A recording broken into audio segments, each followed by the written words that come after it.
in our hot topics that we wanted to discuss was, going on right now with all the discussion of these rookie quarterbacks lately. Do you think it's better to start them right away, throw them to the wolves, and let them learn on the run, or do you think it's better to let them sit behind a vet and learn how to be an NFL quarterback, and then bring them in gradually, if not, the first year, maybe the next year, like they did with Mahomes? We'll start with Sleepy on which way you think is the best way to bring in a rookie quarterback. Well, I don't think there's no one size fits all. It depends on who the quarterback is and who the team. Now let's talk about Mac. What's his name? Mac Jones. Yeah. Okay. He has Cam Newton ahead of him. You can say what you want about Cam Newton. He's still a viable quarterback. He has experience. He's been in the Super Bowl. He's been an MVP. Yeah, he can sit. Zach Wilson can sit. I mean, Mac Jones can sit. But you think about Zach Wilson. Who is Zach Wilson going to sit behind? I mean, Yeah.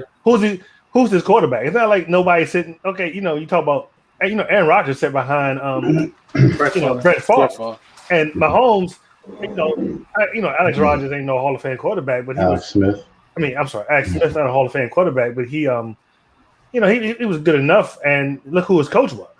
So that was all you needed. And I would say, Trey Lance as well. Garoppolo, he's not a Hall of Famer, but they've had success with Garoppolo with the Super Bowl. Garoppolo, Trey Lance can sit.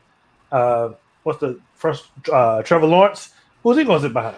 Might as well go ahead and start him. Minshew. Come on, man. It's Minshew. But he could still sit and learn. Not necessarily learn from Minshew, but. Well, I guess so. But you're the number one draft pick. There's a lot expected of him. He's starting day one. So I guess basically my point is, it's not a one size fit all. It's depending on who the team is and who the quarterback is. So you aren't nervous or fearing the fact that if the Jets, like you were saying, like the Jets have to start their draft pick because they don't have anybody behind him.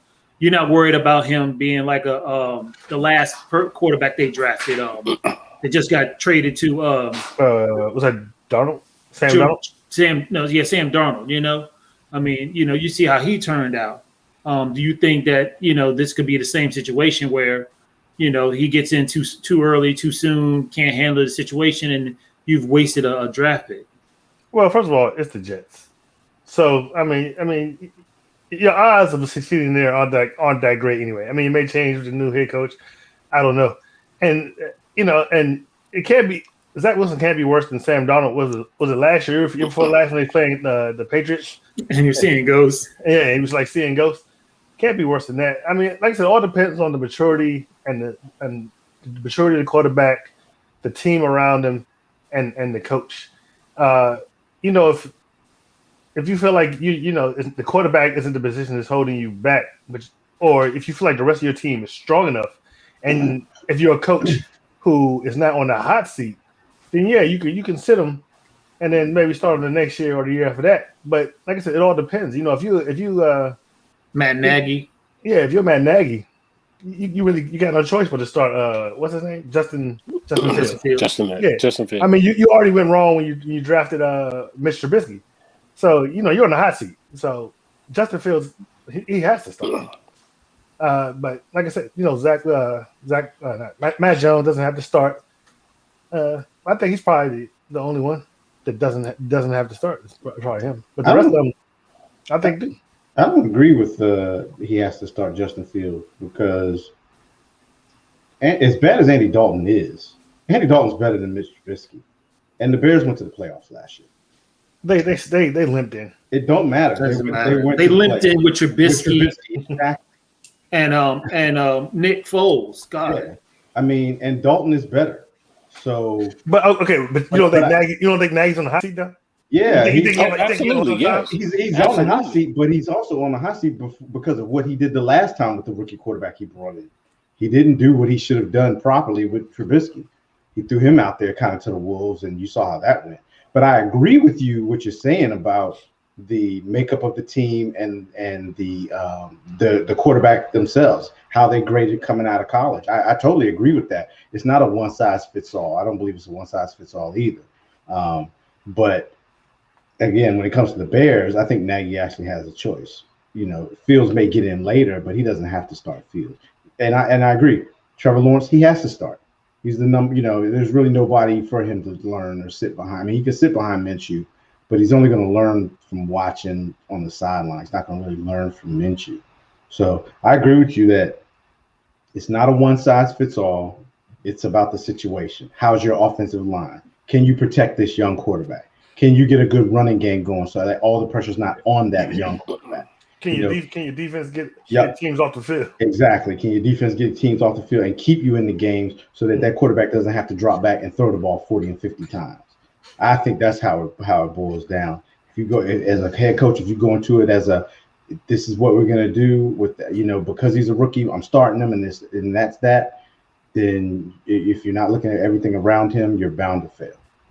So just real quick now with you guys talking about Minshew and starting the number one draft pick. Now, they have a terrible offensive line. And it's going to be I think it's going to be reminiscent of the Bengals last year with Joe Burrow, where you saw Joe Burrow with all this talent, all this skill, but he was basically running for his life.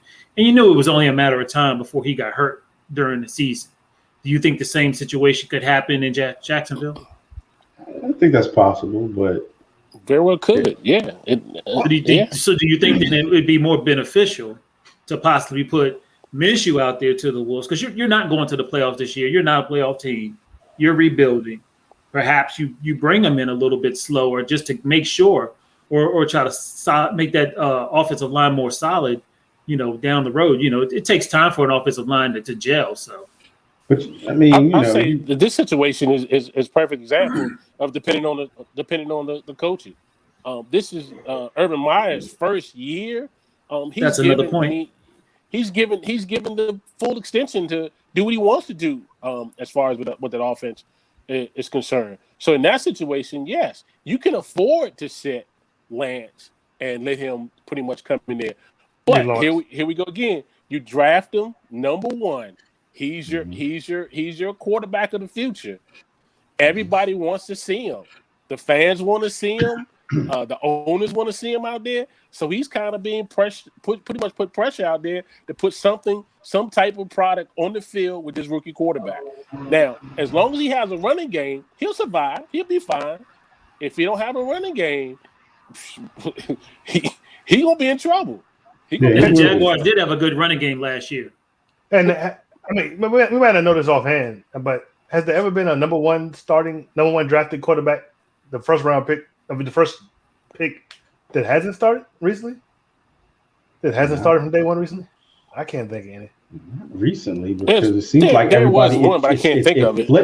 It seems like it flipped where it used to always be bench him, but now all of a sudden I think they brought him in and somebody has success with it, and everybody else said, "Well, heck, if they had success, I can do it too."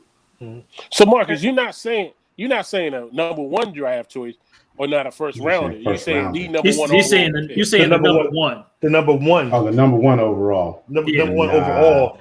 I don't think so. Not of late. He get thrown in there. That's the one I was thinking of too, Mark. I couldn't remember. I'm trying to think what quarterback would have been in front of him. That was a long time ago. It was. But yeah, I think you might be right. Alex Smith probably didn't start as the number one overall pick. I don't think he did. I think they brought him slowly. But in the past, that's what they did. They had a veteran quarterback. Mm-hmm. Then they took a young rookie, gave him 1 or 2 years, and then let him go. That's what happened with Aaron Rodgers. Aaron Rodgers fell into it. But now you have. But look who was ahead of him though. Look who's ahead of him. Brett Favre was ahead. Well, even Mahomes had to wait a year. Yeah, But let me just make this one point though, real quick. The only two quarterbacks that I know of that I can think of recent time that really had to early in their career, they basically got pushed in there because of injuries, and that's Dak and Ben Roethlisberger. When they were drafted, they were pretty much pressed in there because of injury. And once they got in there, Brady. Well, no, Brady. That was not recent.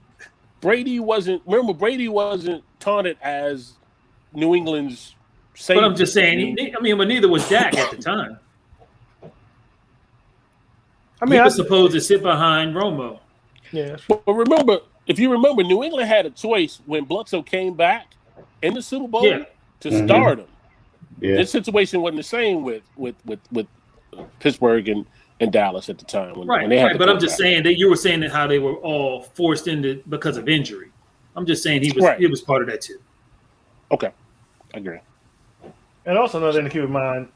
Look, you're doing a lot of talking this show. Because I got to mute you. You just accused me of being asleep 5 minutes ago. Now I'm awake. Let him talk. Let him talk. You got a lot to say. Let him talk. And another to keep in mind, I don't know how much Urban Meyer's offense is going to look like it did in college, but his college offense, there's a lot of trick plays, and Trevor Lawrence is an athletic quarterback, so he might not have to. It might not be all sit in the pocket and pass. But if you look at the NFL now, Marcus, what are we seeing? We're seeing a lot of quarterbacks who came over to the NFL. They're using the same type of college game planning as they did when they were in college, in the pros. So all they're doing is translating back to what they did in college. Most of them are. A lot of them are. So it's not that much difference. But Trevor Lawrence, he did have a drop back college offense. It wasn't. He didn't do a lot. He is athletic, but he didn't. I don't think there was a lot of planned runs for him. It was basically a drop back offense. And Hollywood has an arm. He's got an arm. All right, Mark. So did you want to go again, or did you feel like you said your piece? I think I said my piece, sir. Okay. So just real quick, just to end this up real quick, I agree with all you guys. It does depend on the situation, depends on the quarterback, depends on what type of offense you're running. There are a lot of variables. There is no 100% way to do it. I think the nicer way would be if you did have a veteran, so you could bring them in a little slower, because it's not just out there playing. There's more involved to being NFL quarterback than just what's on the field. You have to remember, you represent that franchise. You are the face of that franchise, and some of those lessons do need to be learned. And it would be nice to have a veteran to try to walk them through that parts of it. But nonetheless, we hope all these new rookies do well, and we'd like to see you on the field because it makes NFL a lot more exciting.